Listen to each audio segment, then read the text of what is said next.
মোটা মোটা কালো মেঘ, ক্লান্ত পালোয়ানের দল যেন। সমস্ত রাত বর্ষণের পর আকাশের একপাশে এসে জমল ঘেঁষাঘেঁষি করে। বাগানের দক্ষিণ সীমায় সেগুন গাছে মঞ্জরির ঢেউগুলোতে হঠাৎ পড়ল আলো, চমকে উঠল বনের ছায়া। শ্রাবণ মাসের রৌদ্র দেখা দিয়েছে অনাহুত অতিথি। হাসির কোলাহল উঠল গাছে গাছে, ডালে পালায়। রোদ পোহানো ভাবনাগুলো ভেসে ভেসে বেড়ালো মনের দূর গগনে। বেলা গেল অকাজে। বিকেলে হঠাৎ এলো গুরু গুরু ধ্বনি, কার যেন সংকেত।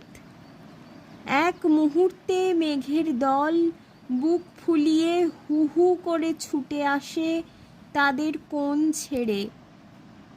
বাঁধের জল হয়ে গেল কালো, বটের তলায় নামল থমথমে অন্ধকার। দূর বনের পাতায় পাতায় বেজে ওঠে ধারাপতনের ভূমিকা।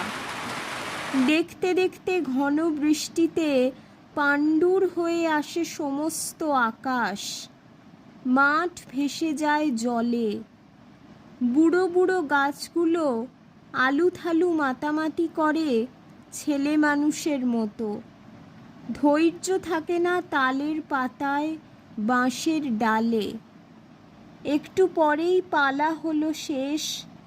আকাশ নিকিয়ে গেল কে? কৃষ্ণপক্ষের কৃশ চাঁদ যেন রোগশয্যা ছেড়ে ক্লান্ত হাসি নিয়ে অঙ্গনে বাহির হয়ে এলো। বলে, এই আমার যত দেখার টুকরো, চাইনে হারাতে।